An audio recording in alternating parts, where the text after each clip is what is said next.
Zachary. Thomas, What's up? welcome back. Welcome yourself back to this episode 6, the return of the Jedi of episodes for us on this, the variety hour of the Golden Fools, or alternatively known as Fool's Gold Variety Hour. Okay, good, because I was going to say that's the title that I've been typing out whenever I post anything. Oh, you haven't been doing... I have not said Golden Fools. That's what we could call our fan base if you wanted to. But it is kind of a mouthful.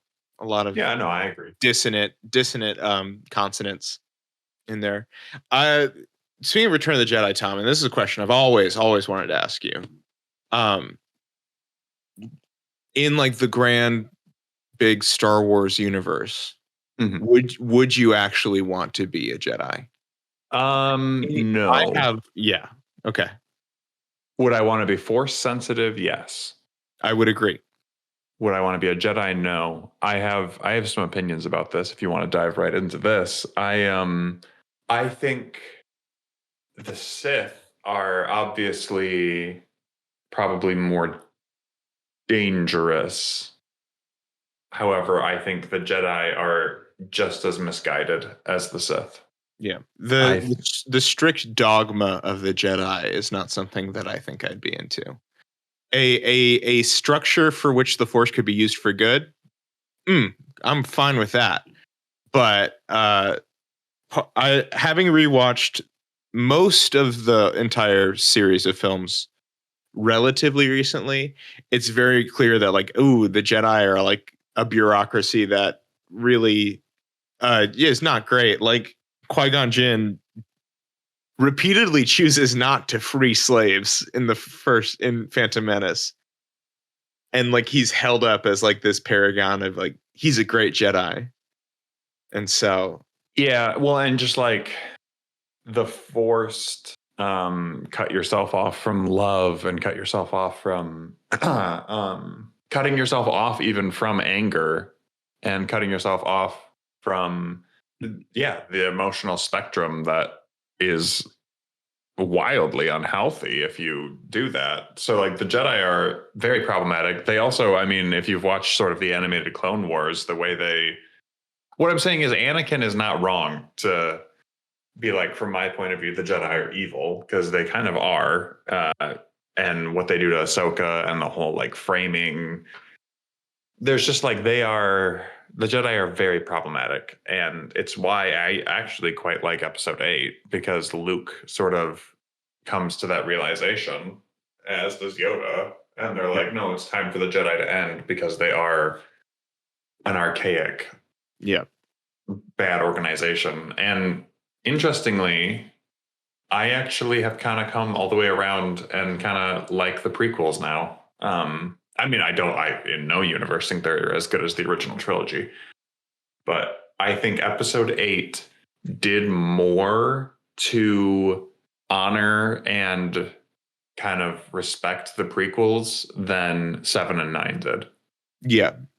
I still feel more or less the same about the prequels. I think that Phantom Menace has some very good parts. I think the pod race scene is great. I think the Duel of the Fates is great. I don't like Qui-Gon Jinn, but I like Liam Neeson in the movie. I think Revenge of the Sith is almost a good Star Wars movie. And I think Attack of the Clones is bad. I agree. Attack of the Clones is the weakest of the 3. I think Phantom Menace is the strongest, because you can tell the writers actually cared about what they were doing. I think episode 3 is quite lazy from a writing standpoint. I also think episode 3 tricks you into thinking it's good, because the last 30 minutes are pretty good. But the first 2 hours are quite bad. It's interesting that it is such a long movie, because I never felt like it was that long. Because like I feel like I could just off the top of my head recap most of the relevant plot of Revenge of the Sith and I would be able to do it succinctly. Like I don't think there is a lot of meandering in Revenge of the Sith, but Mhm. I do think they might stretch some scenes longer than they need to.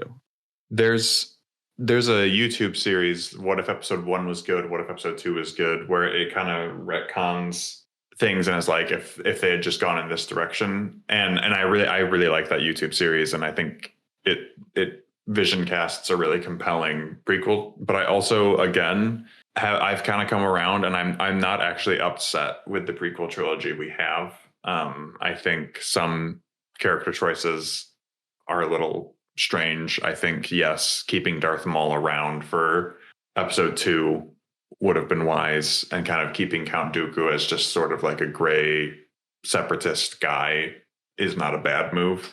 Yeah. The thing that I read it somewhere and I agree with it. The thing that the prequels were missing are are the things which made the original trilogy so good is that you need two characters that are missing.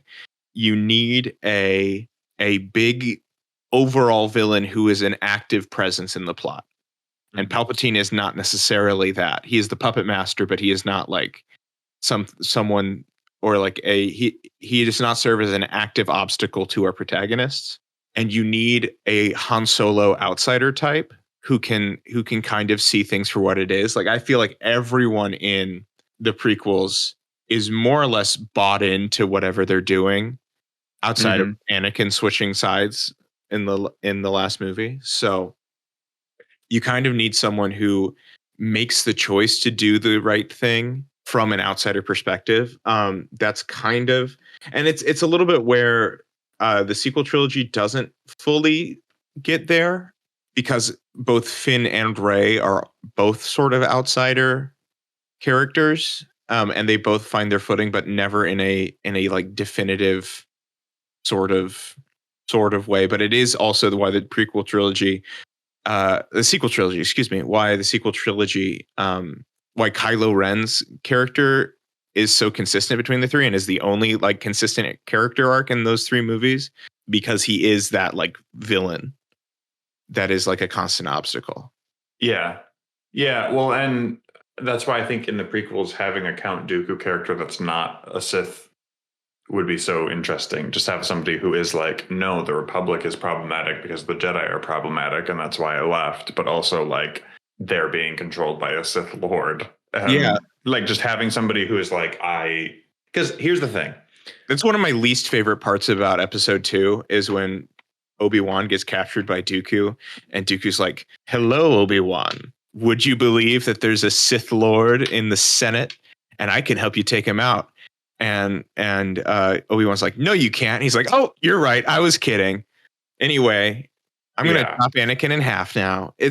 It is infuriating because it's like you are pitching to me a more interesting Star Wars movie and then ripping it away from me like Right. within seconds. In real time, you are, yeah, doing something super fascinating. And that's so actually, there's two paths I want to follow with this. One, I think there's that Colin Trevorrow script that's been leaked, the Duel of the Fates, the Yeah. proposed episode 9, that I've read, and I mean, it has its problems. It's clearly a draft, but Yeah, it's interesting. what I like is at the end, Rey starts a new order of force sensitive beings, but they're not Jedi. She calls them Skywalkers. And so that there's not this like rebirth of Jedi, because Rey like articulates what was trying to be articulated by 8, which was the Jedi are terrible, and so are the Sith, and you need to have room for love, but you also need to be able to be angry about things, and you need to be able to, and it's just like this beautiful, like, yeah, it's why at the end. Yeah, it's the when Luke says I will not be the last Jedi at the end of it, it's because he has like faith that Rey knows what was good about the Jedi and will keep that going. Mhm. Which is like that sense of hope and that sense of like defense and justice and stuff that the Jedi were supposed to be, and what Mhm. they ended up not really that a purpose that they'd never really fulfilled Yeah. as they had their downfall. So And the Mandalorian and Book of Boba Fett actually have shown that Luke there's a lot of people who are like, oh, this is the Luke we wanted, kind of just like the noble, blah, blah. And I'm like, no, that's a terrible. He just brought the Jedi back exactly as they were and like missed. Like episode 8, Luke is at least just at some level enlightened to the point Yeah. of like, it's time for the Jedi to end because they were terrible and wrong. And they were blind to a lot of like what happened with Kylo. Like that only happened because they were Jedi were so rigid. And what Yeah. happened with Anakin only happened because Jedi were so rigid. I did have a friend point out that it seems weird for Luke to choose to be so dogmatic circa Mandalorian times as he is with Grogu, especially considering that one, he is implied to be somewhat close with Ahsoka, who could probably steer him away from something like that. Yeah, because And Ahsoka has yeah, no goodwill towards the Jedi. yeah, and to that, he kind of figured out like he figured out how to temper his like rage in such a way that he still like cares about people in Return of the Jedi. Mm-hmm. He has his like quick little run in with the dark side and then realizes the stuff that he needs to prioritize not to. And it is, I mean, I think episode 8 still works. Like that does not kill the enjoyment of Luke for me. Like it is very much like, I'm sure, especially with any like organized sort of thing like this, it's very easy to get caught up in like the dogma and like the traditions of like the Jedi and like slowly and surely get lost in them. And that can also just once again lead to the stuff that happens with Kylo and his backstory. Yeah, well, and I think episode 9, I mean, almost universally everyone agrees. And to be clear, I love episode 8. It's probably my second or third favorite Star Wars movie. It is, yeah, it's my second favorite. So this is a podcast that stands episode 8. However, so a couple of things. One, I almost universally, there are some outliers that I've met, but people don't like episode 9. I have, this is my thoughts on episode 9 just very quickly. Sure. It is a movie made by and for cowards. Yes. I think I know what you're saying, and I think I agree. I will say the very end where Rey has a yellow lightsaber and is like, I'm a Skywalker, is it comes off as really cheesy because it's like, why are you a Sky, like what in the world? But like if you've read Duel of the Fates and it's like she's starting an order where Jedi are called Skywalker because they're not really Jedi because she's kind of advanced, and that's like the yellow lightsaber. That one scene is basically J.J. Abrams like, if you really liked episode 8, this is the one bone I'm going to throw you, but everything else I've done has actively regressed the Star Wars universe to just bloodlines, metachlorians, and terrible logic. And I feel like that if that's the direction that they like actually canonically go with, I'm Rey Skywalker and I will follow in the footsteps of the Skywalkers before me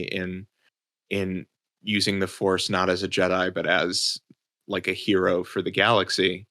That works. If she just says, I'm Rey Skywalker because I can't say I'm Rey Palpatine because that's like saying, hi, I'm Frank Hitler. Like if it's just like I identify, if it's very much, do I identify as a member of this family or do I identify in this new role, which I'm naming after this family? In this, right? Do I identify as this philosophical concept, this third path? I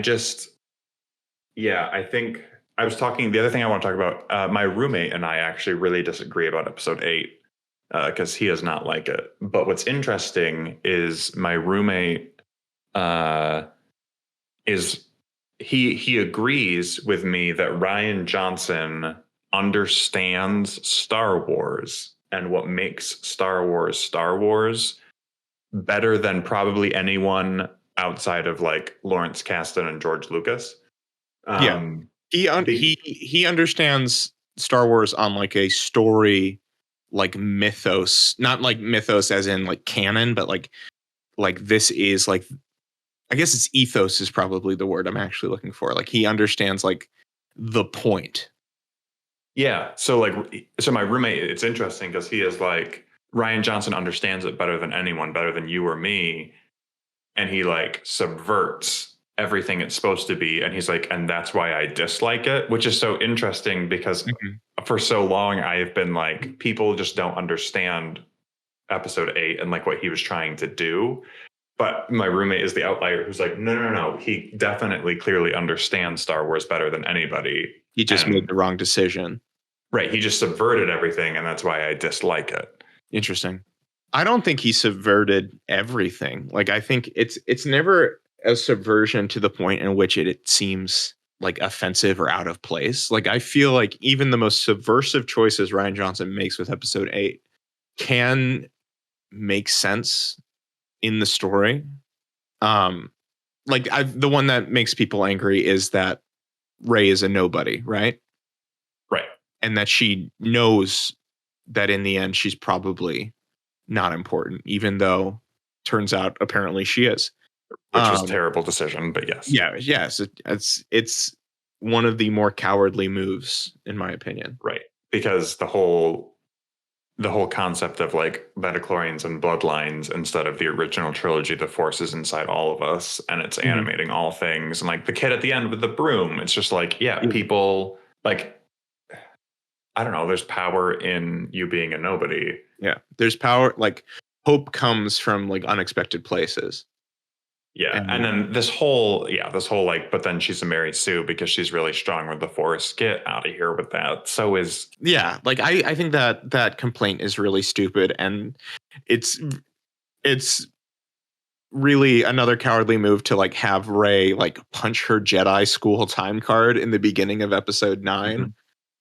Sort of like, oh, see, I am actually training now. Like we know that she's like a scrappy survivor who's had to probably fight for like food. Like life on Jakku, not easy for her by any means. So it's like, as far as combat goes, she's probably pretty like she can handle herself from the beginning. But also like Obi-Wan was a Padawan and somehow bested Darth Maul, and like Luke had no training really and was like, and you can be like, yeah, but he had Skywalker blood. And I'm like, okay, but my point is, do people need training montages and everything? Is that a thing? People are like, I would have just been more happy if there were like, do you just need a training montage in every movie? Is that the universe people want? Yeah, it's weird. I very easily see this entire episode being about Star Wars, which I don't know if we want it to be because it's not very variety. It's right if it isn't. So I'm gonna do. Oh, do you have a thing, Tom? Well, I just want to say that I think most of the plot holes people have with episode 8, if you just think about them, don't hold any water. Like, sure, everything Rose and Finn do is a waste, but that's kind of the point because the heroes can't win every time. And B, the whole like, but the timeline doesn't make sense because like they were gone for so long in Rey and how did all the timing? And I'm like, just watch Interstellar and understand that planets have different time in space and everything will make sense. Just go watch Interstellar and understand time doesn't make any sense in space. Yeah. Like we don't know for sure how long Luke was training on Dagobah relative to Leia and Han and the gang hanging out in Cloud City. Or just because you're watching events and then watching other events doesn't mean they're happening at the same time. Like in the finale of Obi-Wan, when like Reva is looking for Luke and Obi-Wan gets there in time, even though he was just fighting Vader on a different planet. Like time, just people need to chill. It is a sci-fi series. It is fictional. You are allowed a suspension of disbelief. And I believe you should allow for, with Star Wars, an amazing level of contrivance.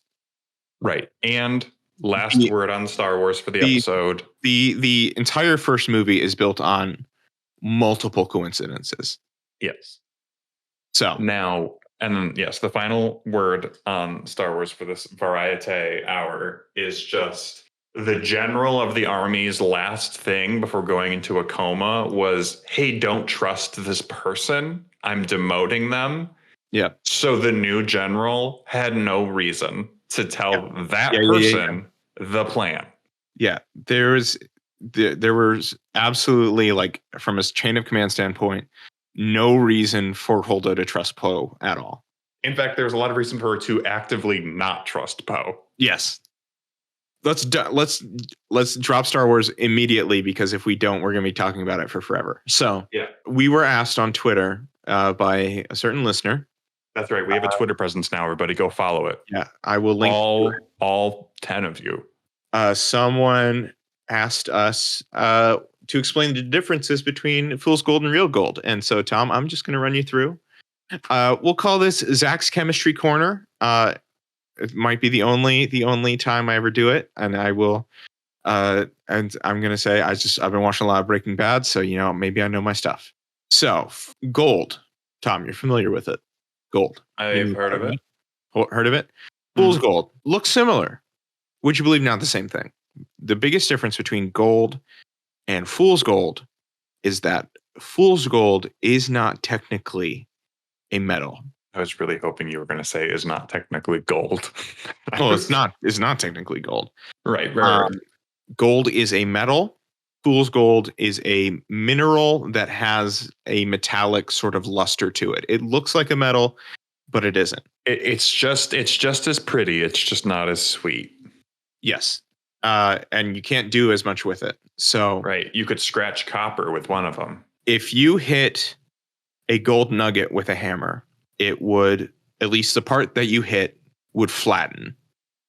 If you hit iron pyrite, fool's gold, with a hammer, it would probably break. Yeah, and just disintegrate and be a husk of what it once was. Gold is heavier than iron pyrite. Iron pyrite will usually form in sort of cube-ish shapes, and gold nuggets don't do that. That's basically it.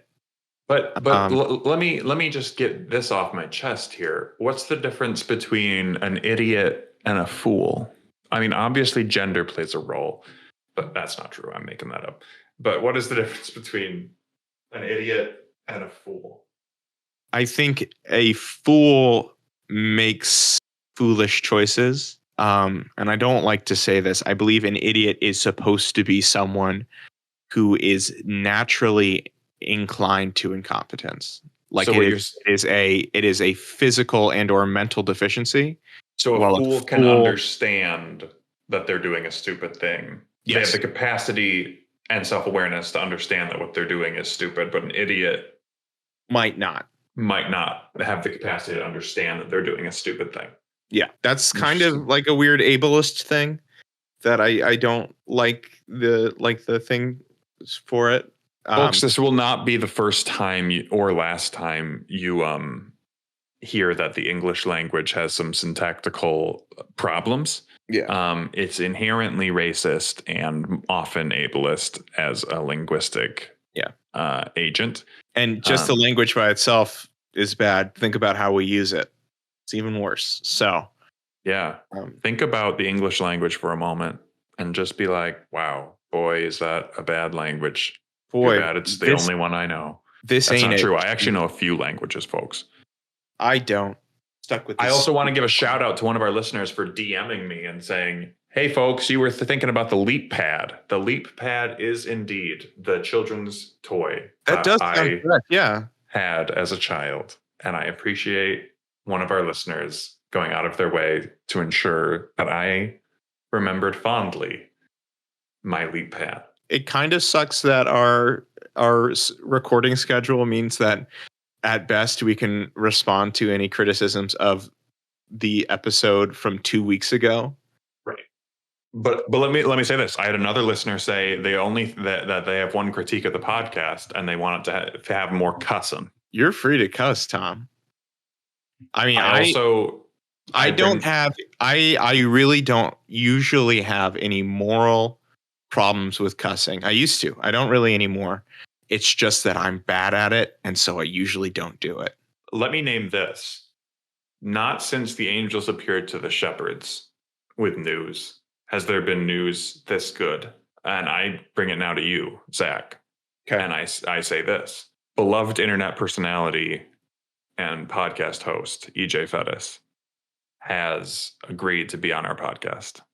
Yeah, we got to schedule that. EJ informs me that currently his computer is having a couple of malfunctions and it's making it hard for him to even record his own podcast. But as soon as he figures that out, he's all in. All right, that remains a standing invitation. When we find a time to get him on, get him on, and we'll talk about something that all three of us can talk about. Yeah. And folks at home, I know, guys, gals, non-binary pals, I know. We started this episode with Star Wars, and we did not start with what you were begging us for. And we did not address that you asked us all to watch the very good Nicolas Cage movie, Pig. Oh, Tom, you did it. Okay, bits, no bits. I love Pig. It is a fantastic film. No, I do too. It's great. I'm so glad our listeners were like, you got to watch it. I don't know if they were trying to meme, but it is unironically a phenomenal movie. It is amazing. I don't know if we're going to keep talking about Pig, but go see Pig. I think it's on Hulu. Go find it on Hulu. It is. Right. We can talk about Pig for a bit because it actually, I'm not saying that other actors couldn't have done as good of a job as Nicolas Cage because he was kind of just a quiet, stoic person. But I will say that movie turned my opinion on Nicolas Cage from like, he's a bad actor to he actually always understands the assignment and is actually quite good at his craft. Yeah, I think it was David Lynch who said something to the effect of Nicolas Cage views acting like jazz. Like he understands what he's supposed to do, but he does not he will not let himself be limited by what he's supposed to do. Yeah. Yeah. No, Pig is a phenomenal movie, and it's really good. And I took the liberty to look up because I was interested. Truffle pigs, which are real things. And you can legitimately just go be a truffle farmer, and it seems like a nice quality of life if you're able to be self-sufficient. Yeah, nice work. You can get it. You can get truffle dogs as well. Yes, that's what So have you seen the chart delineating the pros and cons between a truffle pig and a truffle dog? No, I haven't. The most I've seen regarding either is pig. Mm-hmm. That told me everything I know currently about truffle pigs. And there was an episode of Conan in which he and one of his producers go to Italy and they go truffle hunting with truffle dogs. And the dogs, while looking very adorable, did not actually seem to be super preoccupied with hunting truffles. So let me walk you through the pros and cons. Both a truffle pig and a truffle dog have a keen sense of smell. That is the only pro that is in both. Well, they're both smart, right? All right. Pigs are smart. Dogs are smart. A pro of a truffle pig is it has an innate ability to sniff out truffles. A dog has to be trained. Sure. Pro of the dog, easier to control. The con of the pig is it has a tendency to eat the truffles once it finds them. That makes sense, yeah. Yeah. Yeah, because I don't think a dog is going to be super interested in whatever dirty fungus it finds in the ground. Right. Now, the pro of the pig, tendency to stick to task of finding truffle. Yeah, not easily distracted. Con of the dog, you guessed it, very easily distracted. Yeah. By other scents. Sure. And I thought that was just a nice little delineation of both. They both seem great. I say give all truffle pigs and truffle dogs a raise. I'd be a truffle farmer. I don't know if I would like living like a hermetic existence like Nick Cage does in Pig, but like if I had a dedicated patch of land on which I could hunt for truffles and a dog or pig with whom I could hunt for truffles, I'd do it.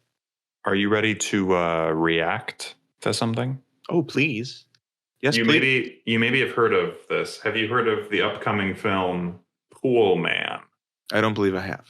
All right. Pool Man is the directing and writing debut of one Christopher Pine. Chris Pine is writing and directing a film called Pool Man, Pool Man. I like Chris Pine. He's also playing the titular pool man. And let me read you this. You don't need to tell me anything else. I'll see this movie.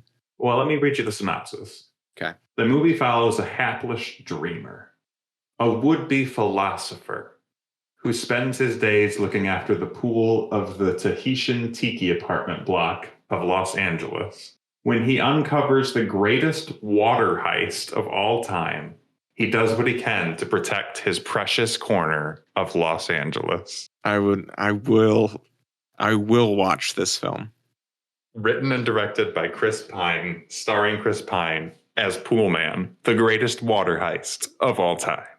Partially I see inspired by Chinatown. Perfect. Which is another water heist movie, I suppose. Mm-hmm. A great supporting cast. Those of whom who have been like announced so far.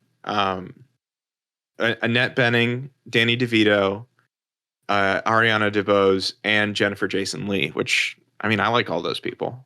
So, man, I will watch this. Well, I'm glad to have you react to something that you are delighted by. Yes, this is a delight. Tom, I was talking to a coworker this week, and they referenced a movie I had not seen, starring an actor whom I usually enjoy quite a bit. You might have seen it though. Have you seen The Court Jester, starring Danny Kaye? I have not. You are familiar with Danny Kaye though. Yes. For those who don't know, Danny Kaye was an actor and comedian worked a lot in the 50s, 40s and 50s. He was very much a sort of comedic version of like a Gene Kelly or Fred Astaire type. He could sing, he could dance. He was very funny, had a lot of physical comedy to him. He was essentially, what if you could make a clown the star of your movie? You get Danny Kaye. Later, people like Dick Van Dyke would sort of fill that role. And Jerry Lewis to some extent. Jerry Lewis would do that. Maybe Jerry Lewis wasn't necessarily as musically talented as Right. Danny Kaye or Dick Van Dyke. Moving up into like young Steve Martin's career kind of had that to him as well. And Tom, I wanted to ask you if you could think of any current day personalities who fit that. Comedic, can sing, can Yeah. act. Someone whose like entire bit is like they're kind of a clown.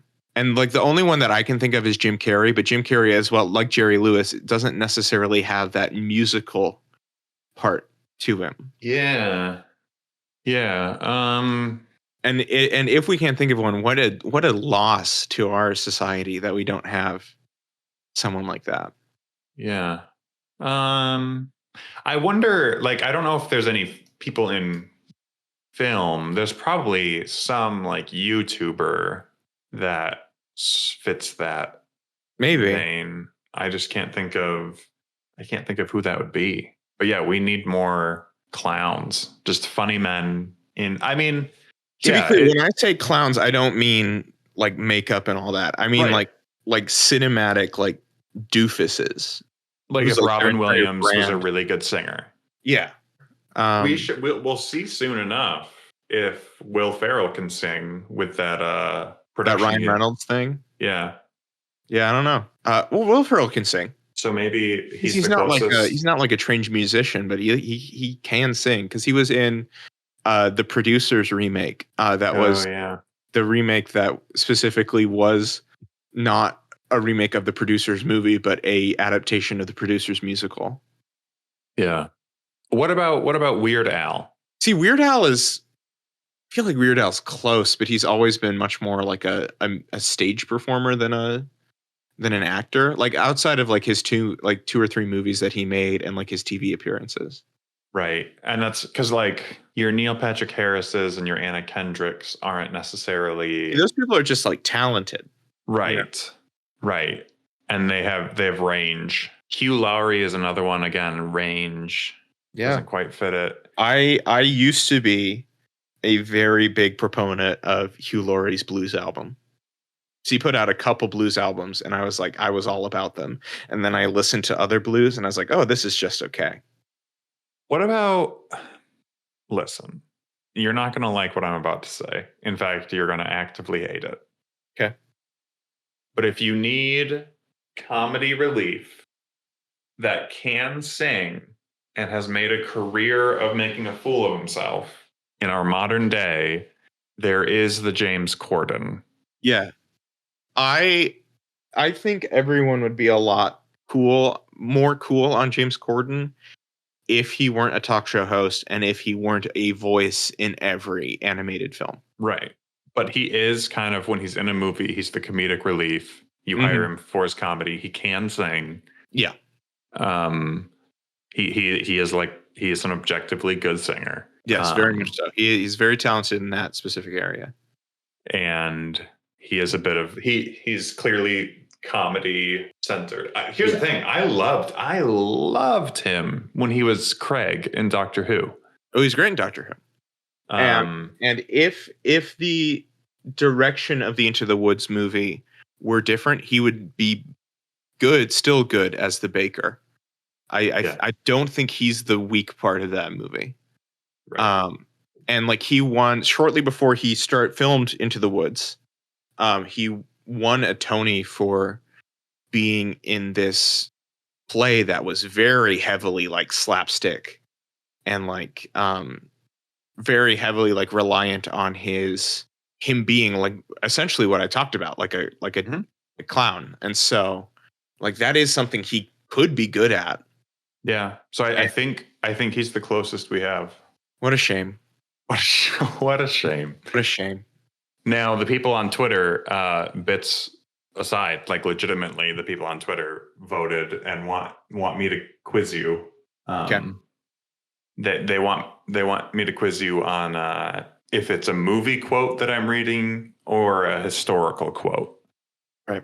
So within the confines of the game I've devised, just so you know, that there's never going to be overlap. There's never going to be overlap. Right. There's not going to be like a biopic or like a historical film. Like I'm not going to be like I'm not going to read an MLK quote and you'd be like, that was MLK. And be like, no, it was from Selma. Yeah. Like you're not going to read the Gettysburg Address and I'm going to be wrong if I say it's from Lincoln. Correct. Okay. All right. I might be really good at this. I might be really bad. I was formed before ancient times, from the beginning, before the earth began. See, I don't know who would say this in real life. So we are unless it was Jesus, but I'm pretty sure Jesus wouldn't say that. I mean, didn't say that, at least not biblically. So you're saying it's from a film. I'm saying movies. I was formed before ancient times, from beginning before the earth began, is Proverbs 8, verse 23. Okay, so it was a biblical thing. Biblical, but not theatrical. Did Solomon say that? No, I think he said it he's the God character is speaking. Oh, okay. Sure. As God is my witness, I'll never be hungry again. I know what that is, and I know it's a movie quote. It's from Gone with the Wind, I believe. It is. It's from Gone with the Wind. Yeah. Good one. I almost said it was like stick with me and you'll never be hungry again. And that's the Lion King. Stick with me and you'll never be hungry again. All right. Before I tell you any more, I'm going to show you the greatest thing your eyes have ever beheld. I don't know. I feel like that could be history. I feel like that's like a Howard Hughes thing, and like he's about to show someone like his big plane or something. I don't know. Yeah, he's going to show someone his plane, all right. Whoa. That's from Peter Jackson's King Kong. Okay, that's an okay. I like that movie. Yeah. Yeah. It is very cool. This is off topic. Very cool how like 3 of the best maximalist blockbuster makers are from like the New Zealand, Australia sort of region. Yeah. That Baz Luhrmann, George Miller, and Peter Jackson are all there. I got to see Mad Max Fury Road in a theater the other day, and it was euphoric. I bet. They're still working on a sequel, yes? Or Yeah, is it? they're filming. Okay. They're filming it right now.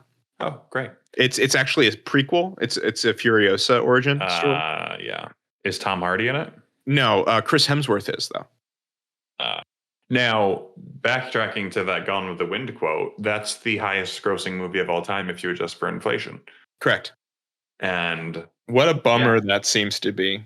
Like I've seen with Gone with the Wind, like on a technical level, it's very good. Like the scope of it's very good.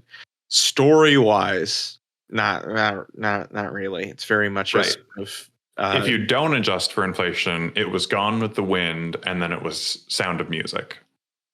A better movie, in my opinion. Oh, yes. And then from Sound of Music, it went from Sound of Music to The Godfather.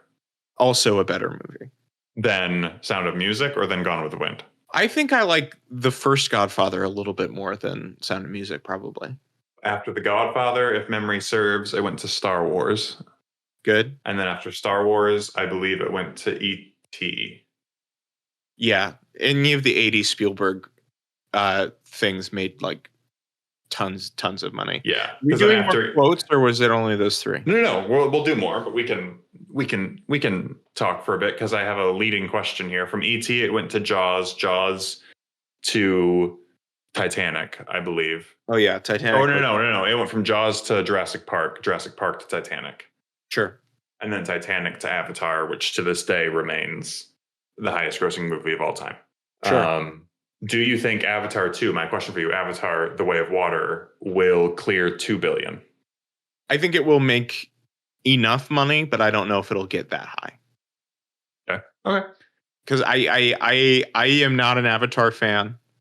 You will go see A Way of Water. I'll probably see The Way of Water. Yeah. Yeah. And like there are probably still a lot of people who are still like big Avatar fans. I think they should have maybe struck when the iron was hot with an Avatar sequel, not waited 10 years. But I think it's going to be the highest grossing movie of this year, and I think it's going to at least do 1.5 billion. I don't think it has a ton of competition in that. Yeah, right now I think Top Gun Maverick is top. Top Gun Maverick has done very well for itself, and like I feel like that's it because it's. I can see Way of Water making more than any Marvel movie has this year. Yeah, no Marvel movie this year, to my knowledge, has cleared 1 billion. But okay, next quote. Brothers, what we do in life echoes in eternity. That's Braveheart. That is not Braveheart, but it is from a film.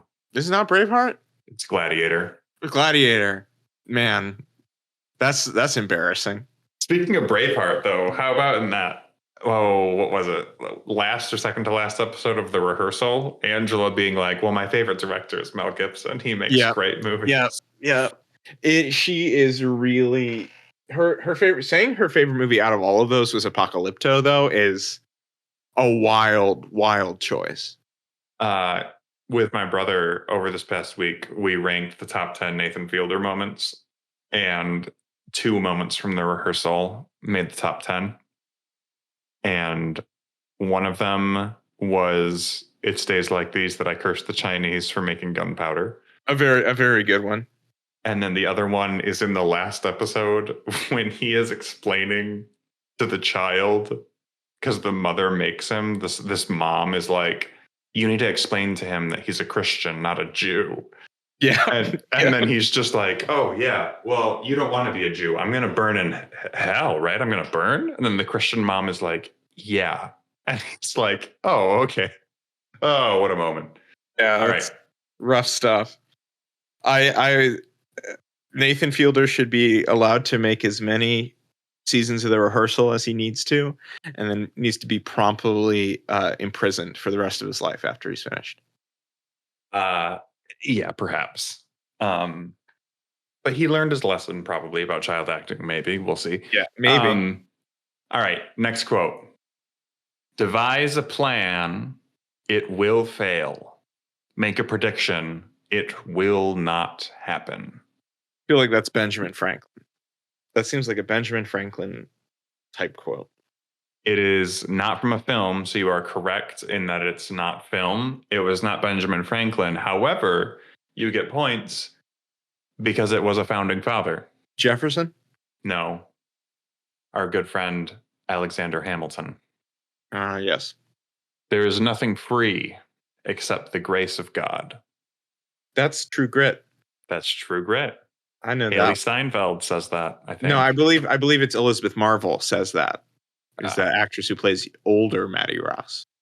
I see.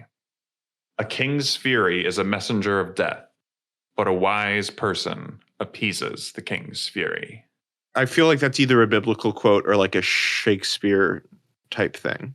I don't think it's from a movie. It is not from a movie. You were correct in that it was Shakespearean in nature. Cool. Which one? My good friend King, I would have to look it up again. Not King Lear, one of his other kings. Okay. I'm trying to remember the angry kings in Shakespeare. No, like the play is titled King something. King something. He had a lot. Didn't I he feel have like a King Lear is pretty angry. I feel like King Lear could be it. his eyes? Oh, yep. Yeah. Because Shakespeare wrote like 12 plays about kings, and some of them begin with king and others don't. Yeah. Like Macbeth. Are you ready for the next quote? Yeah. All right. His eyes were like a flame of fire.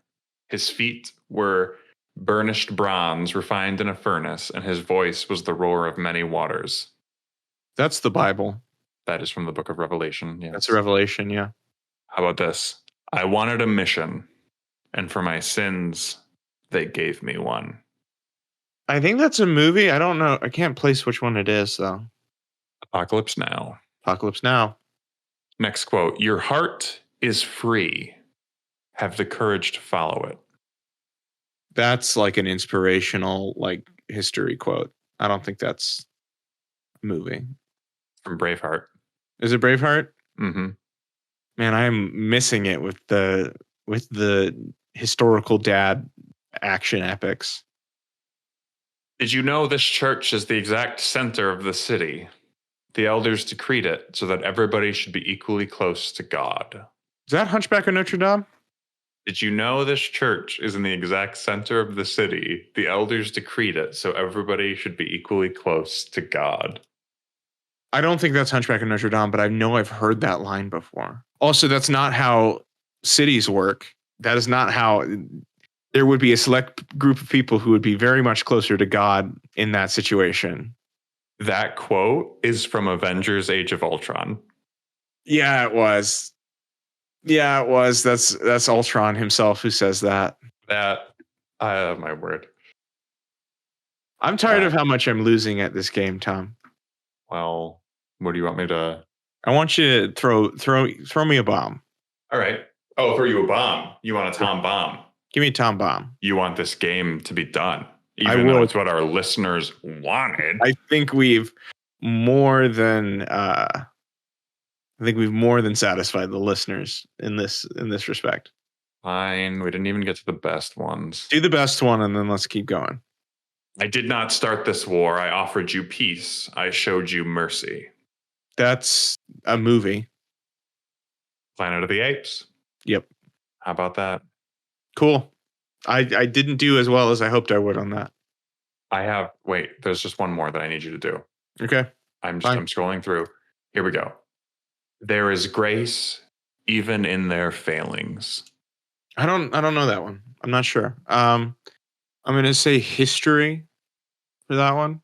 That quote, there is grace even in their failings, comes from the Avengers Age of Ultron. Avengers Age of Ultron, baby. I'm so mad right now. Who knew that there were so many real good little one-liners in Age of Ultron? Thank you, Joss, for your perfect literary work.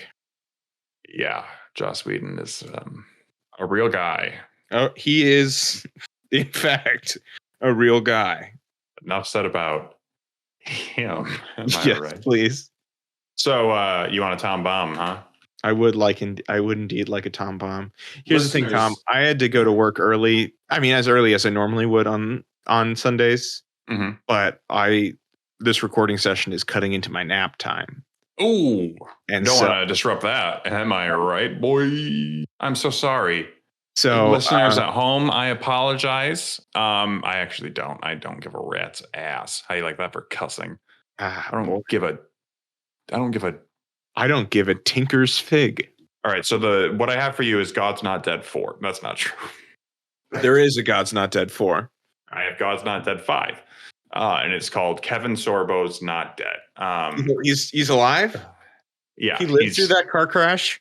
He's after which he was forcibly converted and then presumably went to heaven? Listen, we're combining Left Behind and God's Not Dead because God's Not Dead 5, Kevin Sorbo's Not Dead is the name of the movie, and he has been left behind the rapture, and he is really having a rough go of it because he thought he converted, but I guess it wasn't enough. Or maybe this is real life Kevin Sorbo. Cool. Well, is this the actual bomb? No, but I would love to know your thoughts on my off the cuff pitch. It'll make absolutely no sense, but certain groups of Christians will see it and it will make enough money to be technically a box office success.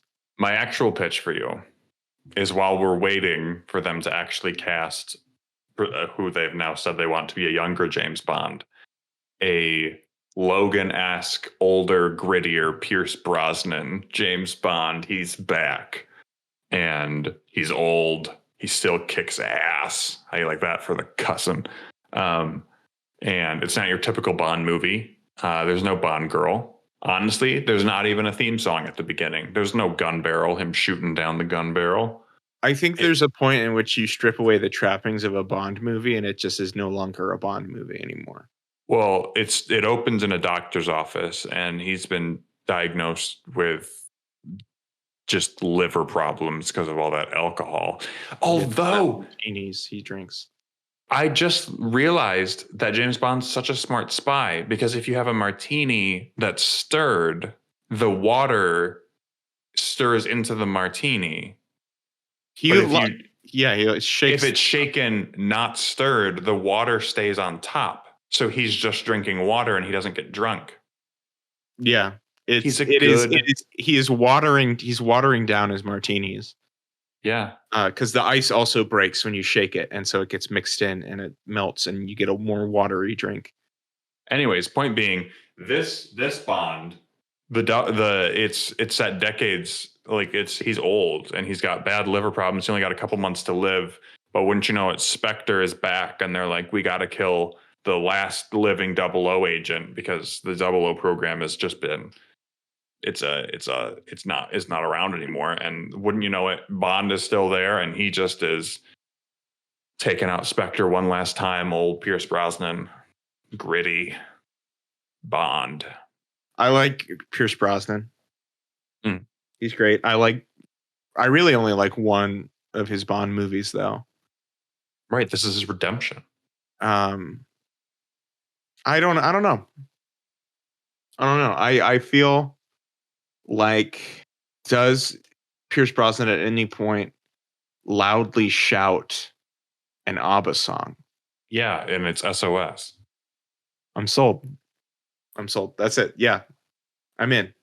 You may be wondering whatever happened to Wheelchair Werewolf. I'm still working out the kinks because it's going to be the greatest movie of all time, and I'm just waiting on Zach. I'm waiting on my details to fall in order, because last time, if you recall, Zach said I actually had a good pitch with my 7 lively sins, and now I just want to have a good Wheelchair Werewolf movie. So I'm not pitching it yet, but maybe next time.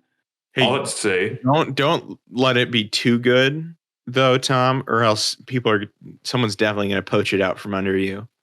Well, they can poach that 7 deadly sins thing. That'd be fun to watch. I would enjoy that.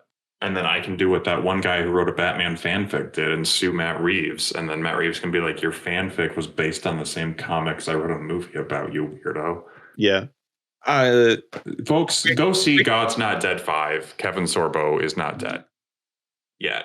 To be clear, Kevin Sorbo, not to be confused with God. Not the same guy. Yes. Well, we have inconclusive data on that, but it's pointing towards Kevin Sorbo is not God. I know. I'm just as disappointed as the rest of you. I've not actively seen Kevin Sorbo sin, so I can't confirm. Every tweet he does, he's imperfect. We don't know if that's him. He makes is a sin. We don't know if that's him. I'm pretty sure it's him. So anyways, that's my movie, Charlie the Murderer, where all the names are bleeped and the audience has to guess who's Charlie. That's a good idea. Okay. That's a fun idea. I like the thing that they did with like Clue when it first came out is that some people got different endings. Yeah, you actually in Charlie's the Murderer, it's a streaming release because then you guess who you think Charlie was at the end, and if you get it right, your remote starts vibrating, and if you get it wrong, your remote detonates. Whoops. No new Because remote. Yep. You are actively punished for not making the correct decision. So anyways, folks, that was my movie pitch for God's Not Dead 5. Kevin Sorbo's not dead and Charlie's the murderer. And that's why I'd like to announce Wheelchair Werewolf in theaters this weekend. That's not true. It's not even pitched yet. Go see it. Well, everybody, that's our show. I need to take a nap. Tom is going to do something. Tom, what are you going to do? Pitch the movie The Remake. It's a comedy about a director who's it's about a producer trying to get a sure hit, and he goes ahead and decides to remake a classic blockbuster, but the pressure mounts, and the only way to remake the classic is with the original cast and crew, no matter how old, crazy, or absolute loony they are, because they're all in a retirement home and all have Alzheimer's. So we can laugh at funny old people. There is a Hulu show coming out within the next few months that is a very similar premise to that. Oh, is this going to be like that beer run I tried to pitch last time? No, but theirs is rebooting a classic sitcom. Oh, that 90s show. No, it's called The Reboot, and it stars Judy Greer, Keegan-Michael Key. What's her name? Is it Rebecca Bloom or Rachel Bloom? I don't know, but folks, we are so glad you listened, and I hope you liked Bloom my pitch. And Paul Reiser. I hope you liked my pitch for Apollo 14. Everything goes as planned. The Apollo 14 mission was a success, and everything went well. Did indeed go as planned. It was a very, very nice movie in which people just do their jobs and everything works out. Yeah, it's a feel-good movie. That's our show. Thanks, everybody. Thanks for listening.